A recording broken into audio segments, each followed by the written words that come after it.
In the steamy summer of 1851, deep in the bayous of Louisiana, the morning mist clung to the sugarcane like a ghostly shroud. Along the winding Mississippi Bend stood Elm Bayou Plantation, its white-pillared mansion a beacon of southern opulence. Outsiders saw nothing but grandeur, a sprawling sugar estate with cane fields rippling like an emerald sea under the scorching sun. Wealthy cotton and sugar barons visited often, arriving by steamboat or horse-drawn carriage, eager to dine on the finest feasts this side of New Orleans. But hidden beneath that veneer of genteel hospitality was a darkness no newspaper would ever dare to print. One night, a grand wedding banquet meant to celebrate love and union would become a tableau of horror and vengeance, a dawn of justice that the plantation's masters never saw coming. Before we dive in, I want to know, where are you listening from tonight? Drop your city in the comments. And if this is your first time here, consider hitting subscribe. We share these forgotten American tales every week, and we'd love to have you along. Now, back to Elm Bayou. Colonel William Beauregard ruled Elm Bayou like a small kingdom. Tall and thin as a bayou cypress, with eyes the color of cold steel, he commanded respect and fear in equal measure.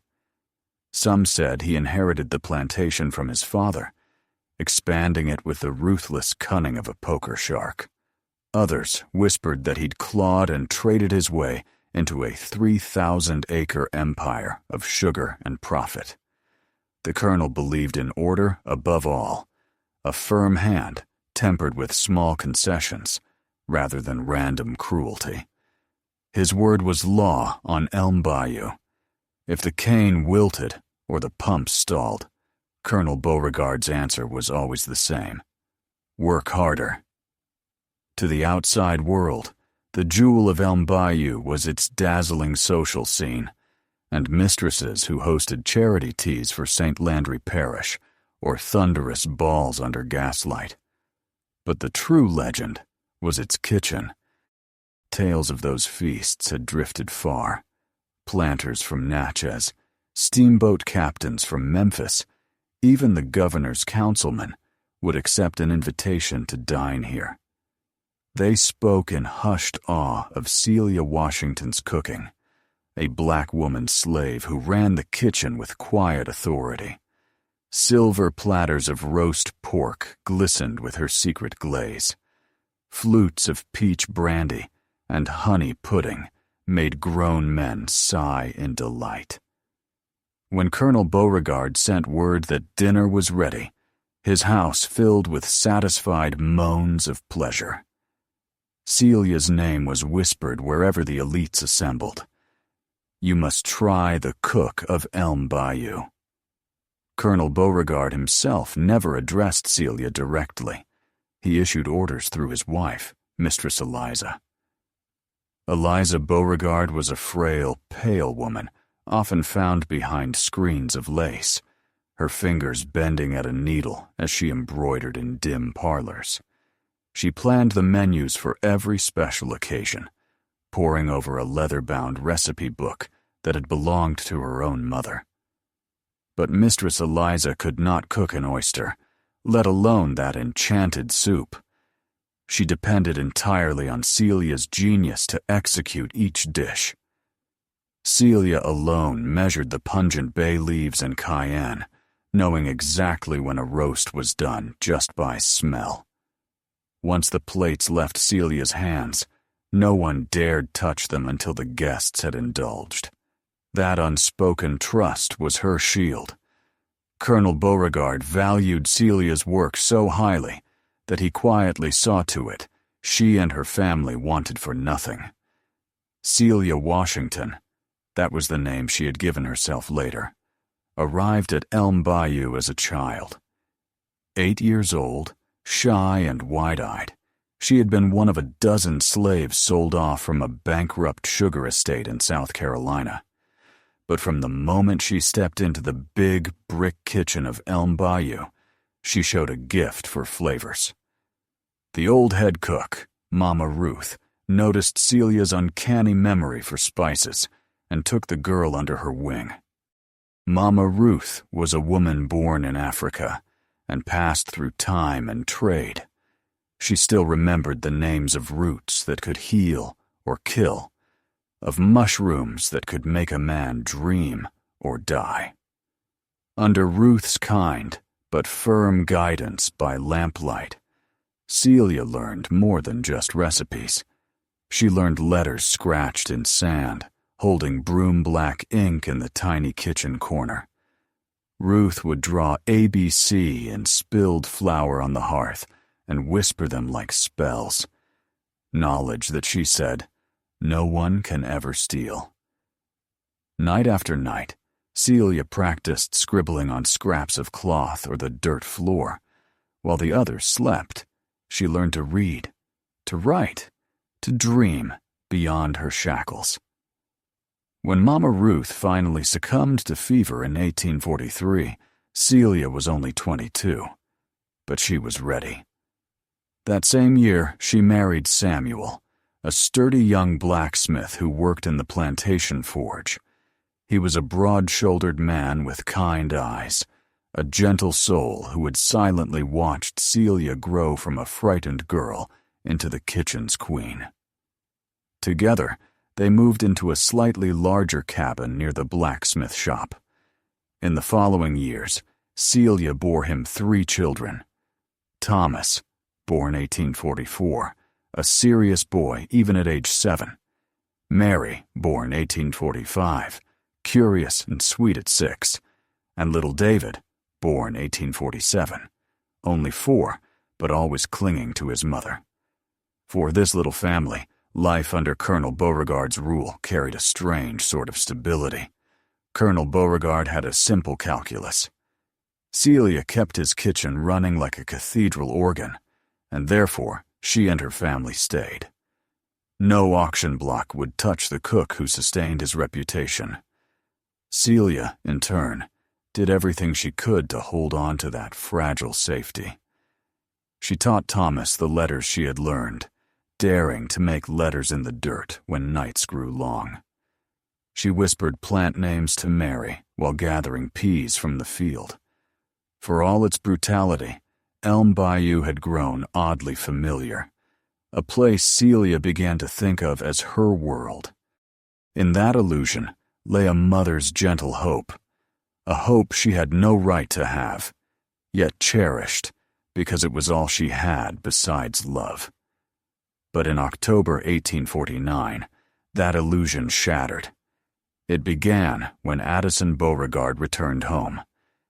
Addison was Colonel Beauregard's eldest son, 22 years old, having finished a proper schooling in New Orleans. In those 2 years away, something in Addison had turned sour. He had inherited his father's steel-gray eyes, but none of his self-restraint. Tall and handsome, he was a charismatic drunk on power. Addison liked to roam the plantation with a cruel smirk on his face, testing the slaves like an animal doing tricks. He took a particular interest in the slave children. He devised small games and rituals, making them count steps or hop on one foot until they fell. Rumor said he enjoyed seeing their confusion. Mama Ruth had always warned Celia that some men's cruelty ran deeper than blood. Celia herself noticed how Addison gazed at her assistants with hungry eyes, how the slave mothers on Elm Bayou flinched whenever he passed. Then he turned his eyes toward her own children. At first, Celia didn't want to believe it. But one hot October afternoon, she found Thomas and Mary playing by the old sweet cane shed. Suspicious of a trap, she rushed forward, only to be stopped by a panicked shout from Lily, one of Celia's young kitchen helpers. Lily had been fetching firewood when she smelled smoke. Celia tore through the fields toward the shed, heart in her throat. A crowd of slaves had gathered, frantically throwing buckets of water. Flames devoured the old wooden shed, heat driving Celia back a pace. Samuel, her husband, caught her arm. "Stay here," he cried. "It'll burn down. There's nothing you can do." Inside, Celia could hear muffled screams. Through the haze of smoke, she spotted Samuel wrestling a panicked slave away from the door. "Let me go," she shouted, but Samuel's grip was iron. "We have to break the door. Go get help," he urged. Too late. The heavy door was already charred and starting to buckle. Suddenly, it collapsed inward with a hiss, and Thomas stumbled out, carrying Mary on his back. Celia's heart seemed to freeze. Thomas's eyes were wide with terror, his body limp. Mary clung to him, coughing, her face streaked with smoke. "Dad! Dad!" Thomas gasped weakly. "Addison, I tried." It was enough. Samuel let go and dashed forward. By then, flames had seized the back of little David's straw bed, eating it alive. Frantic, Celia found her son on his blanket in the corner, too small to fend for himself. Pulling him close, she felt his lifeless body slip from her arms. Colonel Beauregard and Eliza arrived as evening fell. Addison followed a few minutes behind, wiping soot from his face with a twisted grin. Standing among the charred remains of their children's refuge, they announced it an accident, a stray match, a spark from the forge. Addison even volunteered. "The door must have been stuck. I had to pry it open." But Samuel's eyes had changed. He glared at the colonel and Addison, seeing the lie. "My children didn't burn alive by accident," he muttered. Celia only heard. She felt nothing. Her knees buckled and she would have fallen had Sam not caught her. Addison cleared his throat awkwardly, pretending grief he did not feel. Late that night, after the slaves were driven back to quarters and the family was sent away, Celia sat alone with her children's ashes. Mama Ruth's lessons came to her mind. Each leaf of the earth has its purpose. Now, Celia realized, she had learned one of the harshest. Some plants were meant not for healing at all, but for justice. With trembling fingers, she clawed at the dirt in a dark corner of her cabin, creating room for one final lesson. Using soot from the fireplace, she wrote on the wall, "No one here prays for me anymore." Underneath, she crossed out her owner's name as if it were poison, and letter by letter wrote her own chosen name in its place. Washington. She had become Celia Washington that night, no longer someone's property, but someone exacting her own fate. Over the next weeks, Celia's life was a careful performance. By day she cooked and laughed as before, measuring cakes and sketching lullabies for her remaining daughter. But by night, she transformed her kitchen into a workshop of secrets. Kneeling in the moonlight, she dug into Mama Ruth's old herb garden with a rusty spoon. Here she found dried datura leaves. There, a belladonna berry still clinging to its thorny vine. Wolfsbane roots she soaked into potions under tin cups.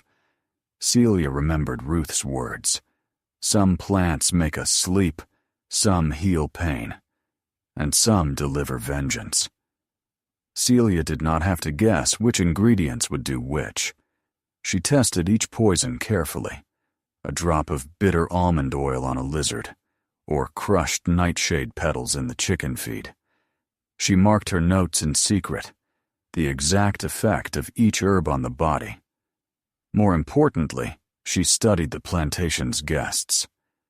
Throughout November and December, as crews repaired the shed and life tried to resume normal, Celia listened through the kitchen door, or read letters in the main house. Colonel Beauregard's youngest daughter, Pearl, was to marry Sylvester Thompson, son of a powerful planter from Bayou Verne. It would be a January wedding, a private affair of 17 people, all Beauregard family, the Thompsons, and a few close cousins. Each name was a target. For Colonel Beauregard, who had allowed her children's murder, Celia planned something swift. For Addison, the boy who lured the children, she devised a fate slow and agonizing. The bride and groom would have nothing but safety. They were innocent. But Colonel Wilfred Thompson, known for ripping families apart, and his wife Matilda, infamous for tearing babies from arms, would face reckoning. Each of the Thompson children present would be sent to dreamland, sleeping as eternally as can be. Every curse was measured, just like her spices, to fit the crime. By early January 1851, Celia was ready. The morning of January 27th dawned cold and clear over the sugar fields, as if the sun itself were watching. Celia rose before the crows crowed. By the lamplight, she laid out her final preparations. The kitchen became a military command post. 3 smoky stoves blazed at once. Great pots of broth and sauce seethed. She and her 6 assistants moved in perfect choreography. Celia personally handled the crucial steps. She sprinkled the special herb into the dark roux for the ham glaze, stirred a mysterious powder into the parboiled oysters, and blended a final batch of spicy jam for the side dishes. Whenever a worker hovered near, Celia showed only calm diligence. "Check the garnish," she would say, or "Hand me that jar of cinnamon." None suspected that she had hidden the salt and pepper from all who might taste. Sam peeked in to say breakfast was ready, keeping an eye on his wife's white-knuckled grip on a carving fork. Celia smiled and gave him a hug. "It will be perfect," she assured him.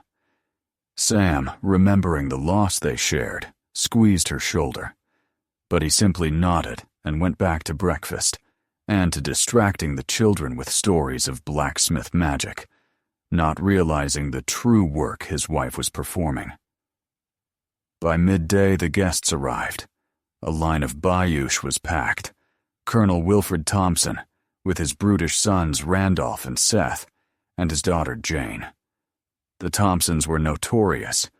Wilfred once boasted to Sam that he kept his own mud dogs, slaves, in line by releasing hogs among them.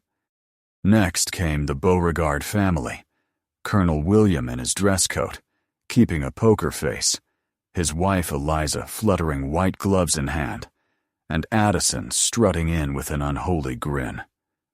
Pearl, the bride, was elegantly sorrowful in lace, while Sylvester looked nervous but relieved. 7 couples in all, and 3 young children. Pearl's nephew Lucy, a silent girl of 4. Sylvester's sons, George, 5, and Henry, mounted 3. The ceremony was held under a gazebo draped in magnolias. Reverend Matthews, portly and worried, blessed the union in a booming tenor. Celia kept busy in the background, overseeing plates of spiced biscuits and steaming tea. All the while, in a little corner, the kitchen cook brewed one last concoction, a mug of warm milk with a spoonful of honey and a dash of calming chamomile. She served it to the 3 children herself. Within minutes, their eyes began to droop. Celia thought, "Rest now, little ones. You'll need all your innocence after today." Assured they were sleeping upstairs with a grandmotherly caretaker, she slipped back to her stations. Soon the hall filled with laughter and clinking glasses. Colonel Beauregard proposed a toast to the future, raising his glass of dark rum. "To family," the guests echoed. With elegant timing, servants began the courses. First came oysters on the half-shell, brought in on shells of mother-of-pearl. Celia watched from the kitchen archway as the trumpets blared and the butler carried the silver platter to the table. The oysters were prepared simply, a squirt of lemon and just a hint of pepper. Nothing out of the ordinary. A few mouths puckered, but Colonel Beauregard barked, "More spice!" Thinking to please him, Celia had already added a clandestine herb so slight it was undetectable now. Laughter filled the air as the guests devoured the oysters. No one coughs, no one pales. Celia allowed herself a breath. Next came turtle soup with sherry, a hearty, fragrant bowl that was the envy of any dinner in Baton Rouge. The colonel himself ladled bowls for the Thompsons and family. Here, Celia had been more bold. She simmered the soup a bit longer with a dark, bittersweet root she had foraged, one said to twist the stomach of the wicked. About 15 minutes after the first spoonfuls, mild grunts of discomfort began. First, Colonel Wilfred Thompson clapped a hand to his belly. His face went ashen. He lurched from his chair, clutching the table. "Daddy!" Jane Thompson cried out as her father slid off the bench, knees buckling. At the same moment, Matilda Thompson gasped. Her hand flew to her throat as if she were choking on a ghost. It was chaos. Wilfred vomited onto the wooden floor. Randolph and Seth Thompson rocked back and forth, their bodies tensing like seized horses.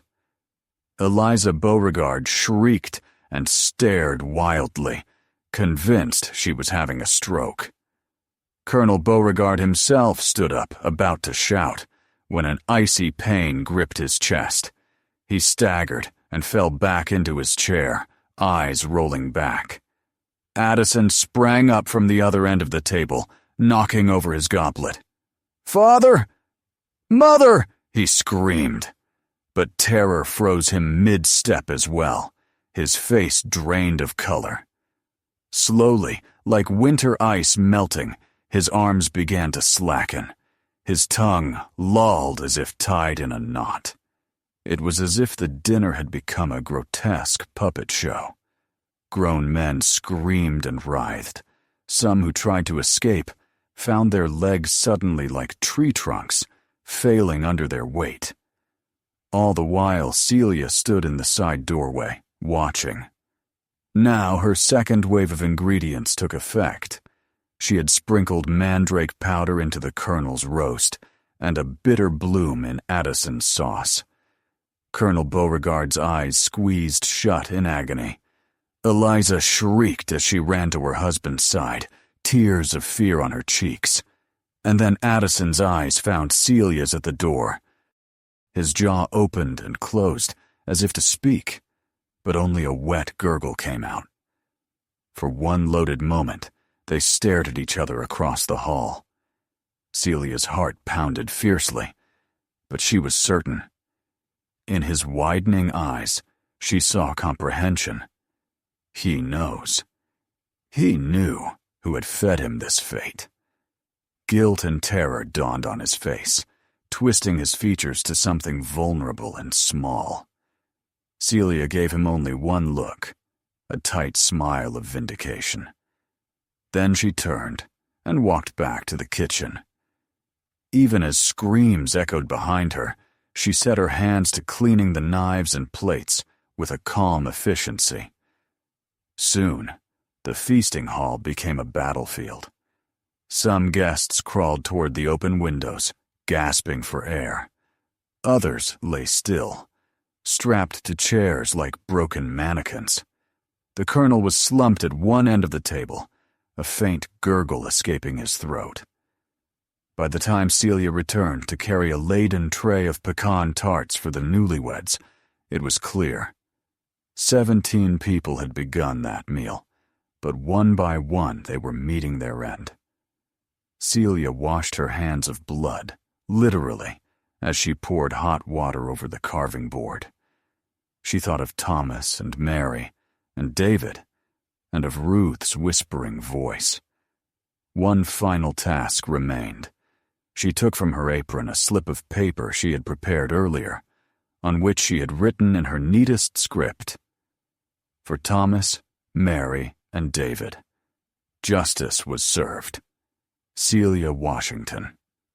She placed the note on the kitchen table, half hidden under a folded damask napkin, where any servant or survivor might eventually find it. Then, with steady resolve, she stepped out a back door just as the first neighbor riders arrived at the front gate. At dawn, the sun rose on Elm Bayou to a silence no one expected. The wedding guests' families and neighbors rushed to the mansion upon hearing something was terribly wrong. In the banquet hall, the scene was indescribable. 17 bodies were sprawled around the oak table in grotesque final poses. Some sat upright, eyes wide in shock, hands still half raised. Others lay piled like twisted marionettes on the ground. The colonel's body was still slumped at the head of the table, his expression frozen in pain. Addison lay slumped in his chair, eyes fixed open, the foolish grin wiped off his face. Eliza sobbed over her husband's limp form. By the fireplace lay the slain Thompson patriarch, Wilfred, convulsed in his death agony. But upstairs, a sobering counterpoint. Pearl's little nephews and niece lay curled peacefully in the guest bedroom, still asleep, 2 puppies tucked by their sides. No harm had come to them. A shaken maid found them waking with fright only when a doctor appeared. They would remember only scary noises, their heads pillowed in gentleness. New Orleans newspapers would later tremble at the headline, "Elm Bayou Wedding Massacre." But the truth came from the small note. Colonel Beauregard, shivering on his sickbed in Baton Rouge, recognized Celia's handwriting. He too had lost Thomas, Mary, and David, though now those names rolled unspoken on his tongue in fear and guilt. The sheriff, Marcus Henderson of St. Landry Parish, declared it a whirlwind act of righteous vengeance, though he never announced any blame by name. People whispered what it must have been, not an angry neighbor, but an inside job. The dishes on the table were carefully collected as evidence. Doctors marveled that each person's symptoms had been so different, as if the poison had been custom-made. They guessed at the concoctions, antitoxins of plant origin, deadly nightshade and belladonna, aconite, and perhaps something even exotic from the bayou. But Celia Washington was gone like mist. No one ever saw her after that night. Some said she had drowned herself in the river. Others claimed a kind abolitionist guide led her north on the Underground Railroad. Rumors placed her in Ohio, Canada, even Europe under another name. Sheriff Henderson posted a $1,000 reward, a fortune then, but no one brought her in. Samuel was questioned until he nearly broke. He knew only that his wife was capable of great strength, though he never imagined this plan. When Samuel died in 1867, his final whispered words were reportedly, "She did right," and then he exhaled his last breath. The reverberations of Elm Bayou reached far beyond Louisiana. Planters in Mississippi and Alabama shivered when they heard. Feasts that had been symbols of status became riddled with fear. Many slave-owning families fired their esteemed black cooks and hired white ones at double pay, ironically believing they were safer. Some even installed royal taster protocols. A white child would sip each soup first, much like nobles of old, before any other guest touched a spoon. Balls and banquets shrank. Whispers at other plantations blamed unseen poisoners. In quiet slave cabins along the river levee, Celia's name became legend. Mama Ruth's heir who had brewed justice itself. A blacksmith's wife who turned a servant's apron into an avenging angel's cloak. Today, historians debate what to call Celia Washington. Was she a hero, finally righting the unspeakable wrong done to her children? Or was she a villain, one evil for another, her justice too cruel to condone? Perhaps she was neither title nor both. One thing is certain. Her story reminds us that no matter how deep the darkness of injustice, a single spark of courage can ignite a blaze of change. In that long-ago cold January night in Louisiana, a forbidden memory finally took form and spoke aloud. What do you think? Was Celia's revenge justified, or did she become lost to the very evil she fought? Share your thoughts below. If this tale gave you chills, give it a thumbs up. Subscribe for more eerie stories from history, and ring that bell so you won't miss our next mystery. Because sometimes the stories of the past refuse to stay buried, and sometimes justice really is served cold. Stay safe out there, and thanks for listening. Until next time, keep your eyes open, even when the lights go out.